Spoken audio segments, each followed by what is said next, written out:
Estamos aquí en la Cumbre de Comunicación Política en Miami y estoy con un personaje que no necesita presentación, Mauricio de Bengoechea. Capo, muchas gracias por recibir los micrófonos. No, por favor, gracias a ustedes por invitarme. Es un gusto. Muchas gracias. Oye, acabas de bajarte prácticamente de la tarima de la cumbre. Platícanos, para la gente que no pudo verla todavía o la va a ver en Cumbre Online, ¿de qué fue la charla?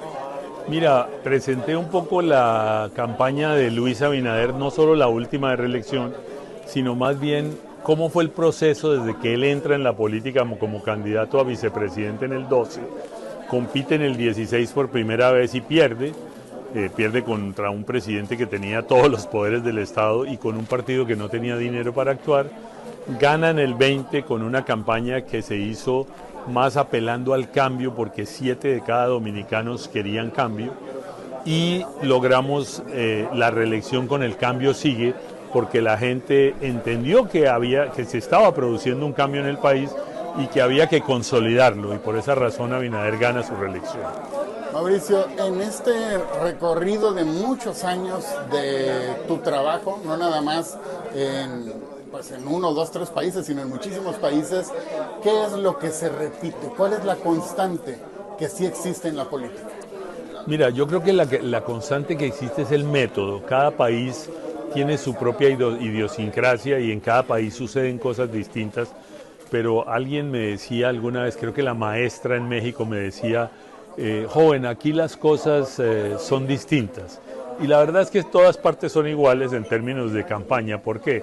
Porque tú tienes que investigar, después de investigar haces tu estrategia, después de tener una estrategia haces tu comunicación y tu mensaje, decides cuándo lo lanzas, cómo lo lanzas, a través de qué canales, a quiénes lo tienes que segmentar, y al final, digo, de alguna manera el método es el mismo, de manera que yo creo que la verdad es que en todas partes son iguales. En todas partes son iguales. Capo, estás en la portada precisamente de la revista de Sufragio y de la Cumbre Mundial de Comunicación Bueno, Política. gracias a ustedes, realmente, muy amables. Más que merecido, pero precisamente, ¿de qué nos puedes platicar sobre un artículo, algo que nos participas desde Sufragio? Mira, yo creo que hoy en día es muy importante analizar varias cosas. Primero, hay que analizar la elección americana, porque lo que sucede en este país es como por lo menos para los consultores, es el Disney de la política. Y lo que sucedió en esta campaña, creo que todavía lo tenemos que estudiar y analizar a fondo, porque fue muy distinto a lo que se esperaba. O sea, podía ganar cualquiera de los dos, pero Trump ganó todos los estados swing, ganó de manera contundente, ganó la Cámara, ganó el House, ganó el Senado.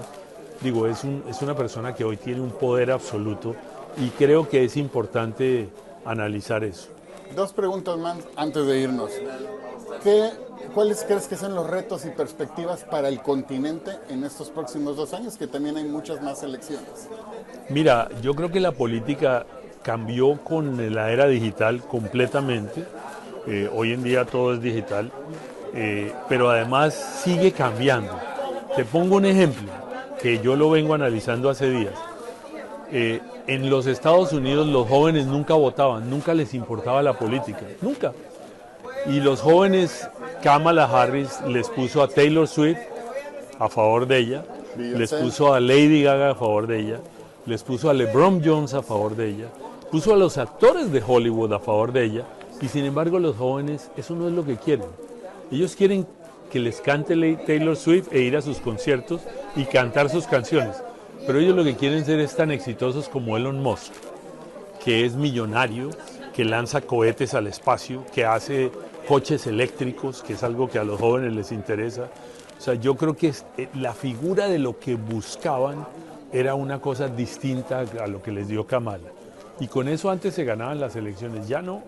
Yo creo que hoy en día hay otras motivaciones que hay que estudiar y analizar para poder entender cómo va la política o de qué va la política. Y el otro tema es el tema de la inteligencia artificial. Yo creo que no es que vamos a llegar al punto en que dicen, dígame cuál es la estrategia ideal ChatGPT para ganar la próxima campaña. A lo mejor te contesta una estrategia, digo, no solamente te la contesta, sino te hace el diseño gráfico de la campaña. Pero pero lo interesante es entender a fondo cuál es el cambio que la inteligencia artificial va realmente a producir en esto.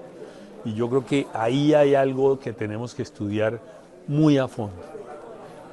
Y una última cosa, me encanta, a mí no me gustan los nombramientos de Trump, yo la verdad soy más prodemócrata que prorepublicano, aunque creo que tampoco Trump es republicano, yo creo que él es trumpista. Pero me encanta el nombramiento de Marco Rubio, porque por primera vez le están dando importancia a América Latina. América Latina nunca ha estado en el plato del desayuno de un presidente americano, desde la época de Reagan que se metió, no había estado. Ahora otra vez con Marco Rubio vuelve a estar en el plato del desayuno, porque es alguien latino que va seguramente a mirar hacia América Latina, que se la ha venido tomando China además, entonces yo creo que eso es interesante para nosotros. Fíjate que es muy interesante el comentario que nos haces, porque además el pueblo latino representa en este país el 20% prácticamente, ¿no? De 19.60 y tantos por ciento, más que el pueblo afro o asiático. Y de repente lo perdemos de vista, Mauricio, y me queda muy claro que es un punto que además, aunque se ha perdido de vista, hoy, como tú dices, con Marco Rubio y su nombramiento, además esa figura fuerte y de poder que ha significado en los últimos 10 años, me parece que va a ser algo a seguir. Por último, nada más para cerrar, ¿qué mensaje o qué mensaje le darías a la juventud de América Latina y su necesidad de participación activa en la política? Mira, yo les diría a los jóvenes de América Latina, primero que tengan más paciencia y se calmen, porque hoy en día los jóvenes ya no duran en una empresa, ya les parece que 2 meses o 3 meses es poco para no haber llegado a vicepresidentes de una compañía. Y no haber tenido vacaciones. Y no haber tenido vacaciones, quieren que todo sea para allá. Yo creo que todo es un proceso, todo se va dando, todo se va analizando. Y yo creo que uno con los años descubre que tiene que aprender a reflexionar y a programar y a planificar para conseguir las cosas. Yo tengo un reto en mi vida que siempre lo he usado, que es insistir, persistir y nunca desistir, que es lo que te enseña a ser luchador. Y eso yo creo que es lo que tienen que hacer los jóvenes, pero no es para dentro de 2 meses. Con esta reflexión de Mauricio de Bengoechea nos vamos, y por último, Capo, nada más pedirte a la Cámara que invites a las personas a seguir sufragio, informarse con sufragio y obviamente a ver y a leer la revista de la Cumbre Mundial de Comunicación Política, donde estás en la tapa. Primero, muchas gracias a Sufragio por ponerme en la tapa de esta revista con la Cumbre de Comunicación Política de Miami, pero además me parece que ustedes están haciendo algo que es muy importante, y es que están poniendo artículos de muchos lugares, de mucha gente, con muchos temas de interés verdaderamente que le van a ilustrar a la gente y le van a ayudar a entender mucho mejor todo el proceso político de la región. Los invito verdaderamente a que lean Sufragio, a que la busquen, www.sufragio.org. No se olviden que ahí van a encontrar cosas muy interesantes. Muchísimas gracias.